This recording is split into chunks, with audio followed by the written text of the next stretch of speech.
પરમ શાંતિ, તંત્ર મંત્ર અને એનું મહત્વ શું છે? The ultimate knowledge. પરમ શાંતિ, સૌનું સ્વાગત છે. પરમ સ્વાગત છે બાપુજીની આ યુટ્યુબ ચેનલ પર, જેનું નામ છે બાપુજી દશરથભાઈ પટેલ. તો આજે અમે ફરી એક ખૂબ જ રસપ્રદ વિષય સાથે વાત કરવા જઈ રહ્યા છીએ, જેને સમજવા માટે આખી દુનિયા આતુર છે. દરેક વ્યક્તિ જાણવા માંગે છે કે તંત્ર, મંત્ર, યંત્ર શું છે, ટેરો, ક્રિસ્ટલ, જ્યોતિષ શું છે અને તે કેવી રીતે કાર્ય કરે છે. આજે મારી પાસે ઓછામાં ઓછા 30-40 પ્રશ્નો છે અને ખૂબ જ મહત્વપૂર્ણ પ્રશ્ન છે. તેથી હું આપને ખાતરી આપું છું કે જો તમે આ આખો વિડીયો જોશો તો તમને એવું જ્ઞાન મળશે જે તમે આજ સુધી ક્યારેય સાંભળ્યું નથી. તંત્ર વિદ્યાની અંદર એવી શક્તિઓ છે જે માનવીને મૂંઝવે છે, એકદમ આશ્ચર્યચકિત કરે છે. એકદમ આશ્ચર્ય થાય છે કે આ કેવી રીતે થઈ શકે છે. તો ચાલો પહેલાં જાણીએ કે તે શું છે અને પછી બાપુજી સાથે આપણે તેની શરૂઆત કરીએ. તો બાપુજી, તંત્રનો હેતુ આત્માની શક્તિનો વિકાસ કરવાનો હતો અને તે શક્તિઓને પરિપૂર્ણ કરવા માટે, તે શક્તિઓને જાગૃત કરવાના હેતુથી આ તંત્ર બનાવવામાં આવ્યું હતું. તેની અંદર સંમોહન, ત્રાટક, ત્રિકાલ, ઇન્દ્રજાલ, પરા, અપરા, પ્રાણ વિદ્યાનો જન્મ થયો.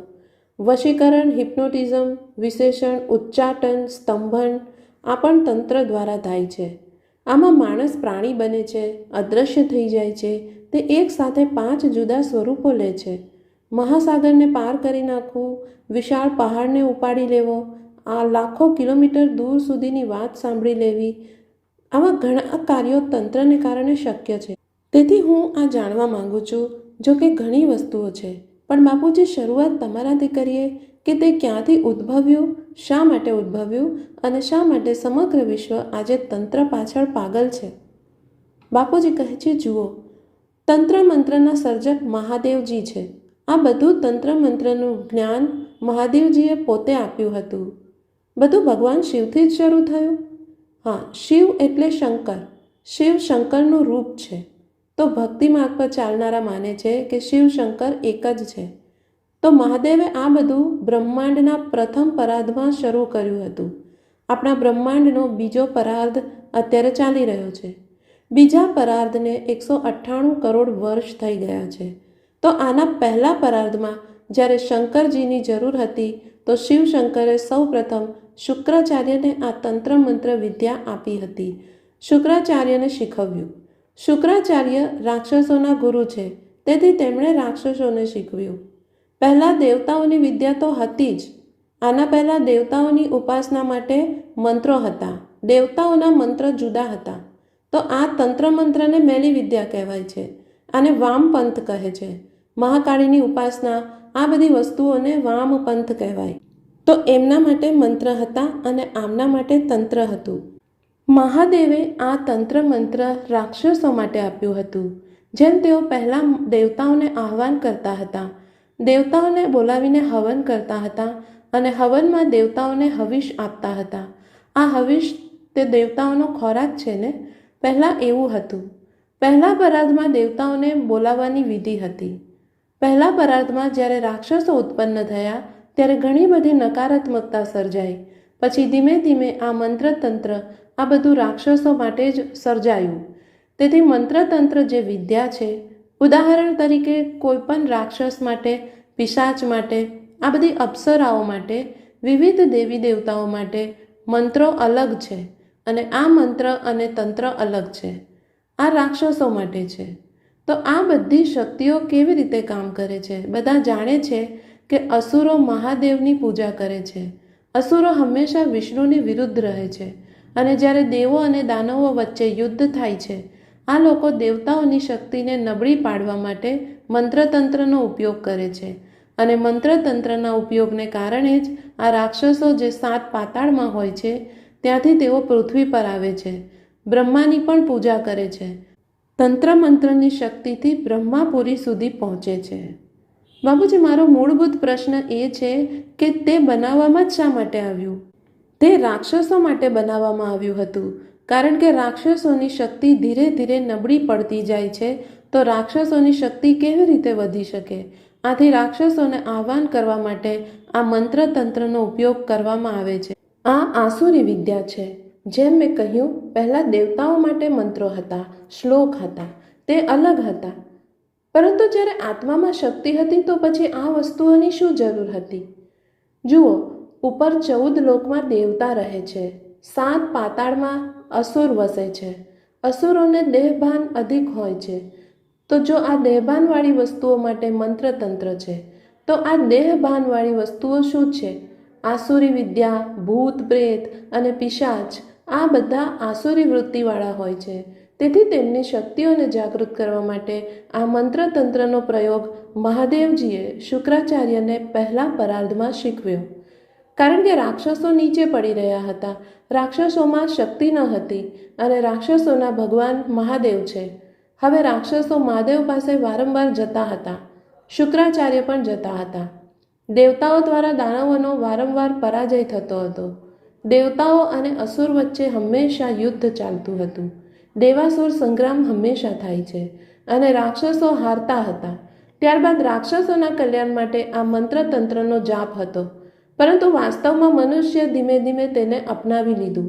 જેમ રાજા બનીને ઇન્દ્ર બનવું હતું, તેથી તેણે 100 યજ્ઞ કર્યા. તો આ 100 યજ્ઞ તેણે સાત્વિક અને સતોપ્રધાન રૂપે કરતા. અને તે ઇન્દ્ર ન બને તે માટે ભગવાન વિષ્ણુએ વામનનો અવતાર લીધો અને તેને રોક્યો. તે અતલ, વિતલ, સુતલ દેશનો રાજા હતો.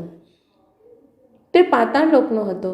નહીં, પાતાળ લોકનું ત્રીજું લોક સુતલ લોક છે, તેનો રાજા હતો. છતાં પણ ભગવાન વિષ્ણુએ વામન અવતાર લઈને એને 3 ડગલા જેટલી પૃથ્વી લઈને દબાવી દીધો. રાજા બલિ તો સતોપ્રધાન હતો, પણ બધા અસુરો તો સતોપ્રધાન વિધિ ન જાણતા હતા, કેમ કે બધા સતોપ્રધાન મંત્રો વિષ્ણુના હતા.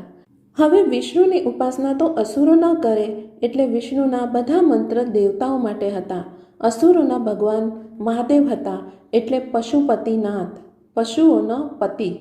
તો આ શક્તિઓ વાસ્તવમાં ક્યાંથી આવે છે?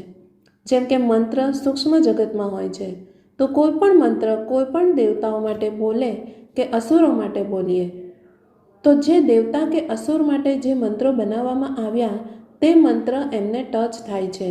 જેનું આહ્વાન કર્યું છે તે આવીને વરદાન આપે છે. જેમ કે બ્રહ્માના મંત્ર દ્વારા બ્રહ્માની ઉપાસના કરે છે. અસુર બહુ તપશ્ચર્યા કરે છે અને પછી બ્રહ્મા આવીને વરદાન આપે છે. તો બ્રહ્માનો જે મંત્ર બોલે છે તેની ગુંજ બ્રહ્માપુરી સુધી જાય છે. તો આજે પણ કોઈ મંત્ર બોલશે તો બ્રહ્માપુરી સુધી વાઇબ્રેશન જશે? આજે ન જાય, કેમ કે વાઇબ્રેશન ખરાબ થઈ ગયા છે ને, વાયુમંડળ ખરાબ થઈ ગયું છે. પહેલાં વાયુમંડળ શુદ્ધ હતું અને એ સમયે અસુરોમાં એટલી શક્તિ હતી. હવે અસુરોમાં શક્તિ નથી. અસુરો મનુષ્ય બની ગયા અને મનુષ્યમાં એટલી શક્તિ જ ક્યાં છે? બાપુજી, મેં એક વિડીયો જોયો જેમાં એક બાબાજી કાળ ભૈરવ બાબાની પૂજા કરી રહ્યા હતા અને લીંબુ હવામાં ઉડાવી રહ્યા હતા. એવી હવામાં ચીજો ઉડે એવા ઘણા બધા ઉદાહરણો છે અને ઘણીવાર તો મનુષ્ય હવામાં ઉડતા બતાવવામાં આવે છે. એ કેટલું સાચું છે તે હું નથી જાણતો, પણ હું એમ કહેવા માંગુ છું કે આજે પણ આ બધી વસ્તુઓ કામ કરી રહી છે ને. જુઓ, જેમ કે આજે ગુરુ ગોરખનાથના મંત્ર છે, જે મહાદેવના અવતાર છે, કે મહાકાળીના મંત્ર છે, જેના ઉપર આપણે એક વિડીયો બનાવી છે. તો મહાકાળીના મંત્ર આજે કામ કરી રહ્યા છે. કામ ન કરે એવું નથી. મંત્રતંત્રની શક્તિ આજે પણ કામ કરી રહી છે, પણ લોકો તેનો નકારાત્મક ઉપયોગ કરી રહ્યા છે. એનો સકારાત્મક ઉપયોગ કઈ રીતે કરી શકાય? મંત્રતંત્રની શક્તિઓનો સકારાત્મક ઉપયોગ થતો જ નથી. મેં સાંભળ્યું છે કે કોઈનું બાળક ખોવાઈ ગયું હોય તો જોઈને કહી દે છે. એ તો રેર કેસમાં બને છે. તંત્રમાં એ શક્તિ પણ તો છે ને કે કરોડો કિલોમીટર સુધી દૂર શું થઈ રહ્યું છે તે જોઈ લે. તો આવી પોઝિટિવ વસ્તુઓ પણ છે ને. એ તો દૂર બેઠા બેઠા વાત કરી શકે છે, જોઈ પણ શકે છે. એ તો મંત્રતંત્રમાં પણ છે ને અને દેવતાઓમાં પણ છે. બંનેમાં એ શક્તિ છે. આખા બ્રહ્માંડમાં 14 લોક છે. 14 લોકમાં આ શક્તિઓ છે. 14 લોકોમાં મંત્રતંત્રની શક્તિ બ્રહ્માપુરી સુધી જાય છે. તો બ્રહ્માપુરી સુધી અસુરો પણ જાય છે અને બ્રહ્માની દાઢી ખેંચે છે. તો કહેવાનો અર્થ છે કે જગદંબાનું નેગેટિવ રૂપ છે. અસુરોને મારવા માટે મહાકાળીનું રૂપ ધારણ કર્યું. તંત્રમાં તો મહાકાળીની જ પૂજા થાય છે. તો મંત્રતંત્રમાં સૌથી મોટી મંત્રની ઉપાસના મહાકાળીની છે અને મહાકાળી જલ્દી પ્રસન્ન થઈ જાય છે. વશીકરણની વાત થઈ તો અમેરિકાના રાષ્ટ્રપતિનું વશીકરણ કરી દે અહીં બેઠા બેઠા. અમેરિકાના રાષ્ટ્રપતિ બનવું પણ સાધારણ વાત નથી. એમની પાસે પણ લાખોની સંખ્યામાં ભૂત પ્રેત હોય છે. જુઓ, તાંત્રિક તો કોઈ પણ બની શકે છે. ડૉક્ટર, એન્જિનિયર બને છે એમ તાંત્રિક બની શકે છે. કોઈ મોટી વાત નથી. કૃષ્ણએ ગીતામાં મંત્ર તંત્રની વાત કરી જ નથી. પરમ શાંતિ. परम शांति सोचो बोलो परम शांति. Join us daily for our morning live meditation, Monday to Saturday, 5:30 to 6:30 a.m. Join us daily for live meditation, 10 p.m. to 11 p.m. on YouTube Live. Subscribe now. Website www.paramshanti.org. Email us anant@paramshanti.org. Like, share, subscribe. Join today. बेहद की